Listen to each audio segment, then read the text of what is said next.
Yes guys, welcome back to my channel. We are doing an update finally on the Mark 4 Golf R32 DSG conversion. Yes, you heard it right.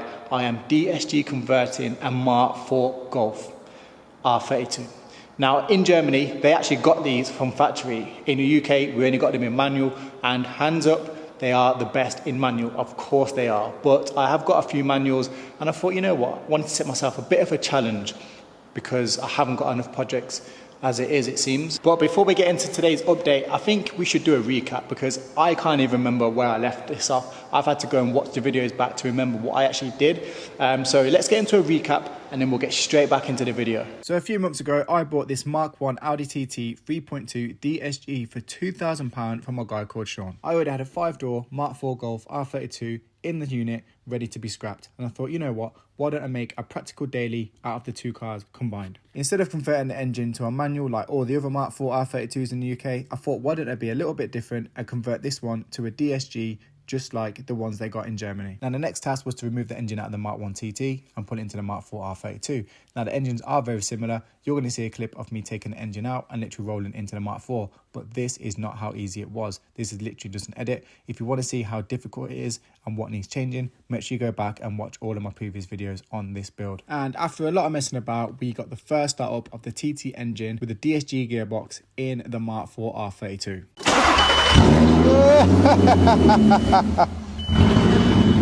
There we go. Okay, so hopefully you're a little bit caught up and you're a little bit aware of what is actually going on. So can you believe that work has actually stopped on this car due to the driveshaft? If you've watched the previous video, you will know that I ordered a brand new driveshaft. It came and it didn't fit because they got the PCD wrong. I spoke to the company I got it from and they didn't really fix the problem. They just literally said, send it back and we'll give you a refund. I went to Audi, tried to get a genuine drive shaft. They're obsolete now. So I was pretty much stuck, and I had other cars to be getting on with, obviously like the green R32 that I've been updating on, the twin turbo and other things, just life in general. So this pretty much got left on the back burner, unfortunately. Now I didn't actually plan on working on that car for a few weeks until I've got enough parts ready, until I just had the time. But a funny thing happened to me. Now, I needed a new top mount and a new top mount bearing for the green R32 because if you've watched the last video, we've now fitted coilovers. We took the air ride off and we fitted coilovers. Go and check the video if you haven't. Really cool video, and it's got some sound clips and a little bit of driving in the car as well. So yeah, go and check that out. So yeah, anyway, I needed to order some parts for that car, and I didn't realize the whole time I've been in this unit, the whole time I've lived in this area, that there is actually a Motor Parts Direct company 2 minutes from my unit. Literally, I could walk there in 5, drive there in 2 minutes. And I went there to order the parts for the green R32. And as I drove off, I just thought to myself, I wonder if they have a drive shaft for the DSG Mark 4 Golf R32. Now the drive shaft that I actually need is from a DSG Mark 1 TT, R32, 3.2 obviously V6, the Mark 1s. Not a Golf, but they all work the same, so it didn't matter. So anyway, I put the reg into the company's website and lo and behold, it popped up saying it had a drive shaft. So I spun the car around, went back to the motor parts place and spoke to them and said, look, this is the situation. I've ordered a drive shaft from another company, it's come and the PCD is wrong. Can you just double check that this drive shaft that you've got on your website is the correct one? They had a look, they cross-referenced the OEM part number against the part number for their drive shaft, and they said, yep, this is a direct replacement. Absolutely buzzing. Now I ordered this on Friday and it came today, which is Monday. So it wasn't a long wait, but when you're waiting for car parts, you'll know how 2 days turns into a week. It feels like a week, doesn't it? So anyway, the part came today and I rushed to the unit to try it on and it didn't fit. It didn't fit. Let's go and take a look at it. So here's the drive shaft that I ordered along with the drive shaft I ordered before that next to the original drive shaft. So original drive shaft, the one I ordered after that, the second one I've ordered. And as you can actually see, the second one I ordered, the one that I got today, looks very, very similar to the OEM one, which it's thicker, it's more well made, whereas this one I ordered that was the wrong PCD as well, is a lot thinner and just looks like it would be a little bit weaker. Now, there was a surcharge when I ordered this second one, so I'm assuming that they take the original drive shafts and refurbish them, where this company must just make their own by the looks of things. However, the CVs are quite, oh no. Anyway, ignore that one. So yeah, the problem that I'm having is this isn't lining up with the gearbox, and I've got the same issue on the new one. Now, those with a keen eye will probably see that the end's missing off this one and the end's missing off this one, and I'm going to show you exactly why in a minute. Before I do, let me show you what the problem is. This is the end of the OEM drive shaft. This is how it comes. You can see it hasn't just got those holes, it's got some sort of weird thing in the middle. I'm not too sure what that is, maybe someone in the comments will, but I don't know why. The replacement drive shaft that I ordered, the first one, hasn't got any of that. If we look at it here, spin round, it's just like that, okay? And pay attention to this part as well, because this is a perfect circle, right? It's perfectly round, sorry. Whereas the original, sorry, isn't. It looks like this, okay? So yeah, that's what the OEM one looks like. That is what the replacement one looks like. Now the second replacement one looks like this. Remember the shape I was talking about? It's the correct shape, but if we turn it around, this too hasn't got these random bits, and the PCD is off. Now what I mean by the PCD being off is if we try and line these up, so if we get that one perfectly lined up, just like that, and this one, so you can kind of nearly get two to line up. So that one's lining up, hopefully it's focusing, that one's lining up, that one is out, let's focus, no it's not going to focus, you just have to take my word for it. This one is really out, you can definitely see it there, and this one's even more out, and then so on. So you can just about get two to line up, and then the rest do not line up at all. Now, as you can imagine, very, very frustrating. The first replacement drive shaft from J&R cost me about £85, something like that. I'm not too sure, but let's just call it £80 for argument's sake. The second replacement one cost me just over £200. That's £280. And then when I realised that it didn't line up, I actually ordered a second-hand genuine drive shaft off eBay for another £80. So that's like, my maths isn't great, but I think that's about £360 in drive shafts. Now, of course, I can send them all back, apart from the one I'm getting off eBay. However, I did notice something. Let's go back to the drive shafts. Now, as I mentioned, this one is perfectly round. This section here, perfectly round. Whereas the new replacement one basically matches the OEM one. As you can see there, they are exactly the same. So as I mentioned earlier, it looks like the second company is actually taking old drive shafts and refurbishing them. Another thing I did notice as well is these little wows that they've put on the flanges. So they would not hold up very well with any launches. So it just literally got 3 wows there. So yeah, it looks like they're using refurbished parts. They're using old drive shafts to refurbish them and sell them as new, which is absolutely fine. Most companies do this. If you go to Volvo, for example, and buy a rear caliper, that is going to be a refurbished caliper. And I only say Volvo because my dad literally just bought a brand new rear caliper and it was a refurbished one. So yeah, this is just normal. I'm not bothered about that at all. Now, most of you probably already guessed it, but obviously I've taken the end of the new replacement drive shaft and I'm going to put on this one, and hopefully it works. I can't see why it wouldn't. Like I said, it's all the same. I have actually tried it on the end and it all seems to line up fine. The only thing that I am worried about is maybe if the gap in here is a little bit bigger, but it looks exactly the same. In fact, let's put them on top of each other and see if they line up perfectly. Yeah, look at that. That is lining up pretty much perfectly. Yeah, I think that is going to work. I can't see why that would not work, to be honest. So hopefully my drive shaft issue is about to be over. I can't believe this is holding the whole project up, and I can't believe 2 companies have got this wrong. I will be mentioning it to the new company, the company I got the new drive shaft off, and see if they can do anything. You know, just the thing is, I'm just making the companies aware as well, because obviously, if one of you guys buy one of these drive shafts, you're going to have the same issue, and you might not have the parts that I've got around to be able to replace them.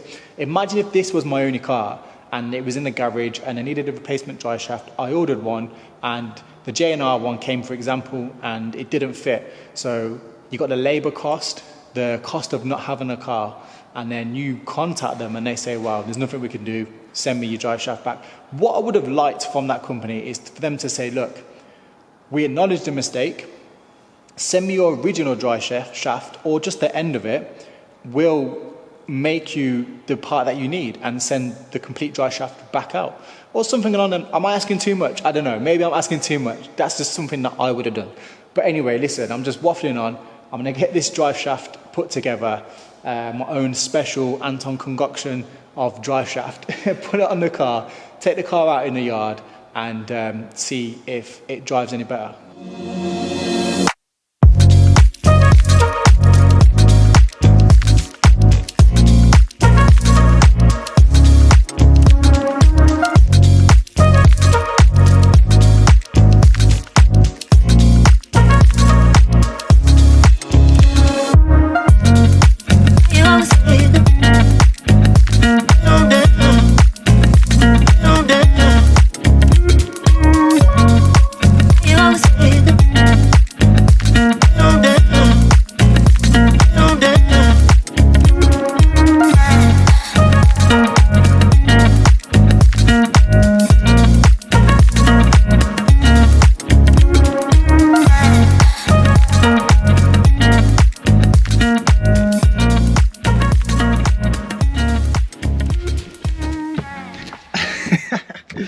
Right, that's the drive shaft fitted. As you saw, I've put the original end onto the replacement drive shaft. Fingers crossed that works. I'm going to take the car out for a little drive around the yard, which is all private land, before anyone says anything. I'm filming this on my GoPro as well, so if the sound's not good or the visuals are not good, don't worry, it's not going to be like this through the whole video. I just literally thought I want to try and capture this on camera, so let's give it a go. Okay, of course it's going to be a few beeps, airbag fault and all sorts. No interior, I'm sat on a car battery as a seat right now. So anyway, let's get into it. Start on, make sure we're in neutral.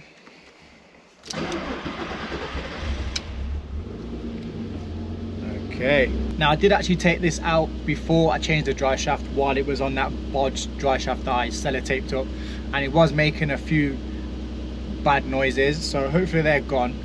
It's probably still going to make a few random noises because not everything's done up correctly or done up tight. So anyway, I'm just talking rubbish. Let's just go out and see what we can do.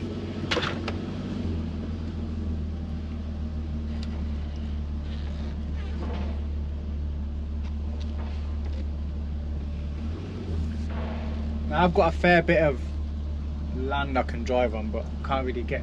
I'll be surprised if I can get out of first gear. Let's see what we can do. We'll go all the way to the end.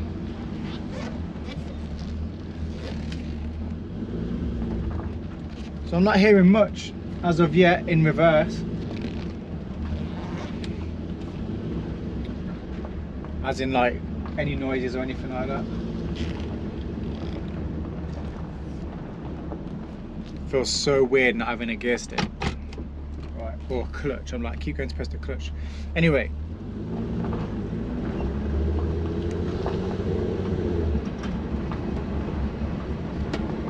Yeah.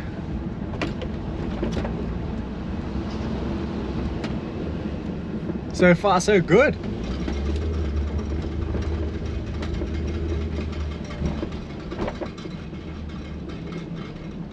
Got some random noise there, but that sounds like a plug that's just been left undone, to be honest.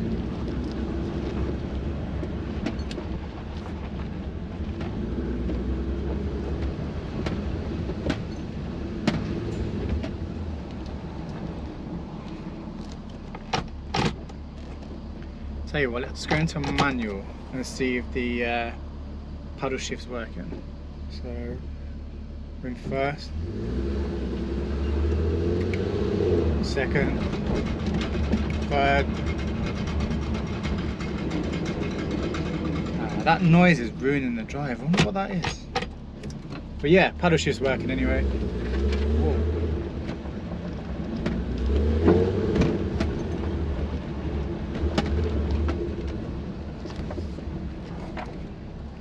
Okay. Seems good.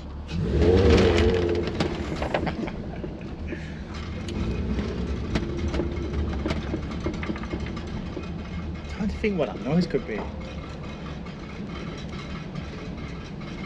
Tell you what, I'm gonna go investigate that noise because this is gonna annoy me. You know what? I forgot to do a full lock because that normally gives an indication to whether your drive shaft's gone. On full lock you can normally hear clicking. Oh look, I'm not a mechanic and I'm not saying that's how you diagnose whether your drive shaft's going. I'm just saying from personal experience that's what I've encountered. So I'm going to stop the car, jack it up and just try and see what that noise is because that was quite annoying. Right, I think I found the issue. There's basically like some sort of cover that sits over the drive shaft that's connected to the gearbox, and that was loose. That's the only thing that I could find that was really loose, and I think it is that, to be fair, but we're going to find out if it is that. So we're back outside, test drive number, we're going to say 2 for today.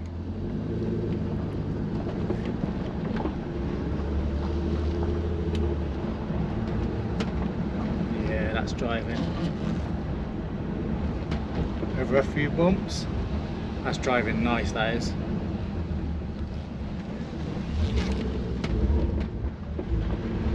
Right, so one thing I did notice, and you might have just heard it then, I don't know how good this microphone is, but basically when I full lock the car there was a horrible grinding sound. Now from past experience that is down to the Haldex controller. If you pull the fuse on the Haldex controller, which I'm going to do in a second, that will go away, but obviously you won't have four-wheel drive or 4Motion or whatever you want to call it, because it's not four-wheel drive all the time, it is front-wheel drive biased, and the rear kicks in when it feels the front's losing grip. So let me just hard turn. Can you hear? I don't know if you can hear it. Tell you what, let me just go somewhere where I can do like a full circle. Let me just try and do a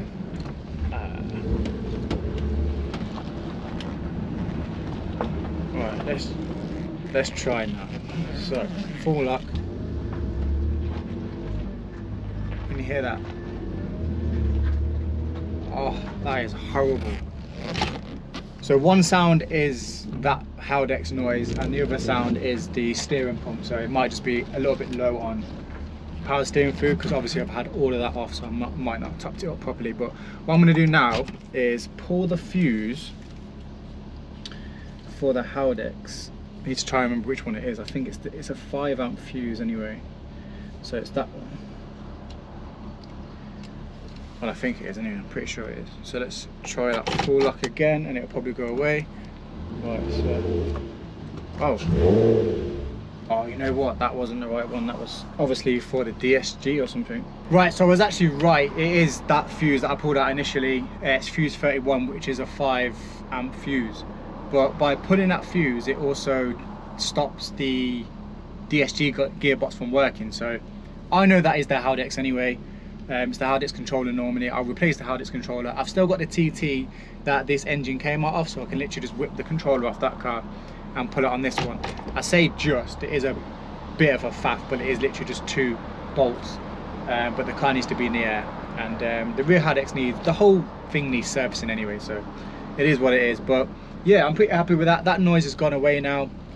In terms of that clunking noise from before, it was that part of the drive shaft cover, and yeah, it seems to be driving really smooth. It's idling fine, everything's all right. You know what, I'm quite excited to get this car finished, and I'm going to talk a bit more about why I need to get this car finished ASAP now later on in the video, but for now let's just jump to the next clip. So I think the drive shaft situation is done. Obviously, we're not going to really know until we've took the car on the road and put some miles on it, but seems okay. Obviously, we've now got a Haldex controller problem, which I'll address at a later date. For now, something that I want to address because it's been annoying me, the side skirts. This car having no side skirts fitted is bugging me. Every time I come in the unit and I look at the car, I'm thinking, yeah, it's starting to come together. And then the drive shaft, I've got a drive shaft on my head. The side skirts not being fitted has been bugging me. Now, I wasn't actually going to fit the side skirts until the car had been painted. But if I'm being completely honest, I'm not too sure when the car is going to be painted. Obviously, it's not a cheap job. It's, you know, we're going to upwards of £3,500 to £4,000 for a full respray, which is what this car is going to need, because don't forget, we've put this car back together from a scrap shell, so all the panels do not match. I think the only panels that are left on the car are the doors and wings. They all match, but the front bumper's new, not new, but new to me. The wing mirrors, the rear bumper, the boot, and now the side skirts as well. So none of it's going to match like for like. So anyway, yeah, I'm not too sure when I'm going to get the car painted. I am going to use it in the meantime. So I thought, you know what, I'm just going to put the side skirts on. This may sound simple, but it's not as straightforward as it sounds, and let me show you why. So the side skirts on an R32 are actually bonded on, as you can see, and when you remove them, it leaves all this residue. I don't think it's Tiger Seal, but it's something along those lines. So I'm going to have to get all this off, because if I try and put a side skirt on now, like if I try and bond one on and bond it to this, it's just not going to stick and it's not going to be flush. Yeah, I need to get rid of all this alongside the whole of the side skirt, and then there's a little flick up part at the end.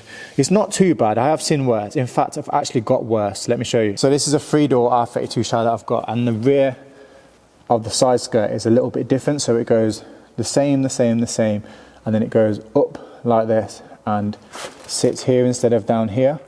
And as you can see, there is now loads of old silicone or whatever you want to call it to remove. So yeah, hopefully that's not going to be a job for me, because this shell's probably going to be going. It's the same story with the side skirt as well. Obviously loads of leftover silicone, which I'm going to have to dig out. So yeah, it's going to be a fun few hours for me, and I've got to do this twice as well. So what I normally do to remove a side skirt is use one of these. It's like a long blade on it, and then I just run it in the side skirt and it cuts it away. So I'm going to use the same thing to cut away at the old silicone, and hopefully it works. And then I'll do the same on this, but obviously I probably can't use this.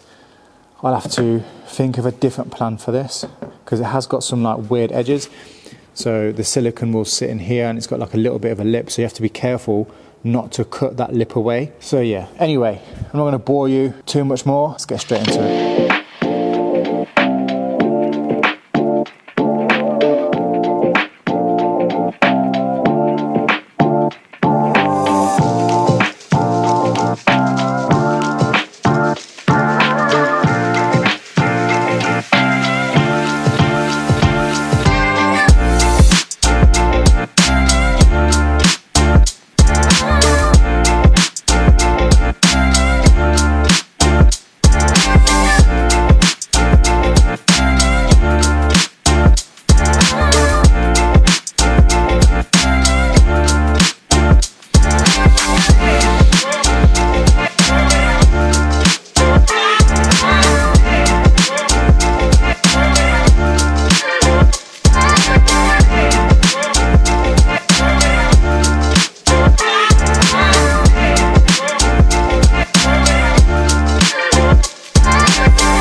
Okay, side skirts on and it's looking better already.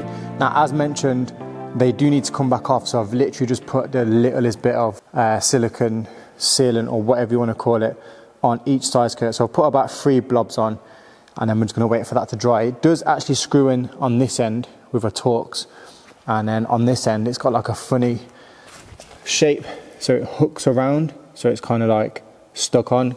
So yeah, like I said, I've just put a little bit of silicone on, nothing too crazy, because I don't want to have to do all that again when it comes to removing them for paint, because look at all that I've had to remove. So anyway, while that's drying, I thought I'd move on to the engine bay and change a few things in here. First thing I'm going to do, airbox. So DSG conversion, the DSG R32 actually has a different airbox. It has a bigger MAF sensor, same one on the TT V6, a slightly different airbox as well. So if you look here, it's got these grooves in it, whereas the stock one hasn't. And then also the air intake is a lot bigger as well. Now this is actually from an R32 DSG. The TT one is like a lot shorter. I think I did show it in a previous video. Yeah, it's completely different on the TT, but on the DSG and the normal R32, it's different yet again. So this is a DSG one, and you can see there, it's quite a lot bigger.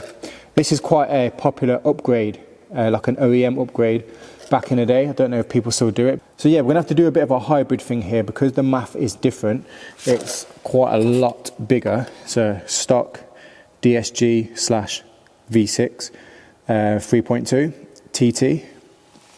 The R32 one doesn't actually fit in the TT slash DSG one. So what we're gonna have to do is use the top section of this one. No, sorry, use the bottom section of this one, and the reason why is because that slot, where are you, is bigger on this one. Again, DSG V6, that slots into there. So we're going to use the bottom section of this and the top section of the stock R32 one. Another section that's different as well, this actually goes onto this bit, which is where your headlight would sit. So if you look at your headlight on your R32 on the passenger side, of course, that's where your headlight sits, and then it gets the air obviously runs past the headlight through this and then into the airbox. Now obviously with that being a lot bigger, this is also a lot bigger on the DSG version, but I haven't got one, so I need to source one of those. So for now, obviously I'm just going to remove this one and try and locate one of those. But yeah, for now, I'm just going to, like I said, make some sort of hybrid airbox, get it fitted. Another thing that I've done, or going to do, a new coolant bottle. Genuine coolant bottle from VW. Well, this one's actually from VW Parts International, but it is a genuine VW item. Whereas this one that I put in previously isn't. Brand new, aftermarket product, and it's faulty. You put the sensor in, sorry, you put the plug in, and it still shows up a fault. So yeah, I thought, you know what, buy a genuine one. It's about £52. I'm going to swap that out, do a few other little bits, and get the engine bay tidied up.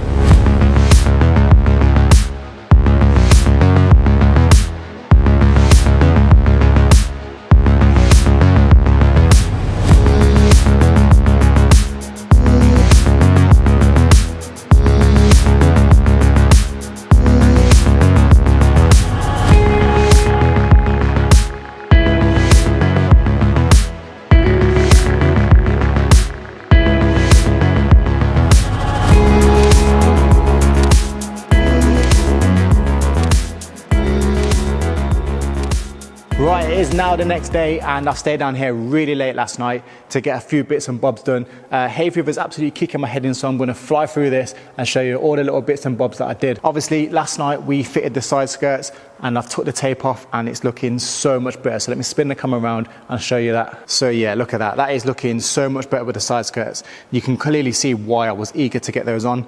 And yeah, the car needs spraying. It is 20 shades of blue, but honestly, I don't care. I need them side skirts on because I'm going to be driving and putting some miles on this car before I send it for a respray. So yeah, it's looking so much better now. Coming around to the front, how much better does that look? We've got the grille fitted, we've got the washer jet caps fitted, and I've been working away at the engine bay. Of course, we've got a new coolant bottle fitted. I even put some screen wash in there.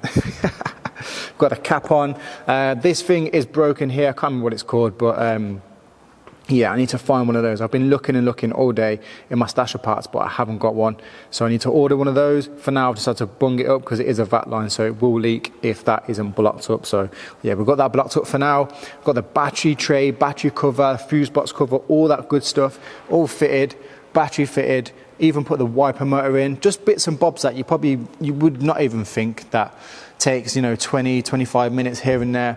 We've got the hybrid airbox fitted with the bigger DSG intake snorkel they're called. So yeah, I think it's looking good personally. I know it's just a rough Mark IV Golf R32 right now, but just remember where this car's come from. This was a scrap shell. This was going to be crushed. I've saved it. I've saved yet another R32, and I'm really, really proud of myself because I've come a long way of the days where I used to strip these down and send them off to the scrapyard. So saving one has been a real joy to do.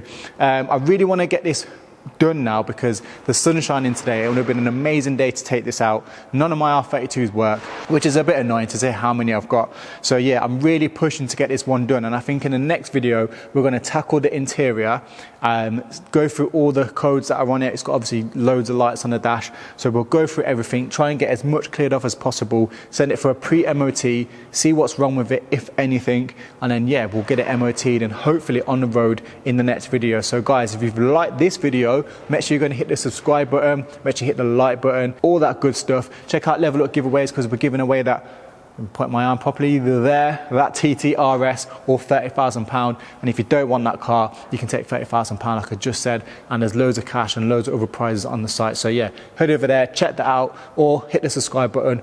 And yeah, I'll see you on the next one. Thank you so much for watching. See you later guys. Bye bye.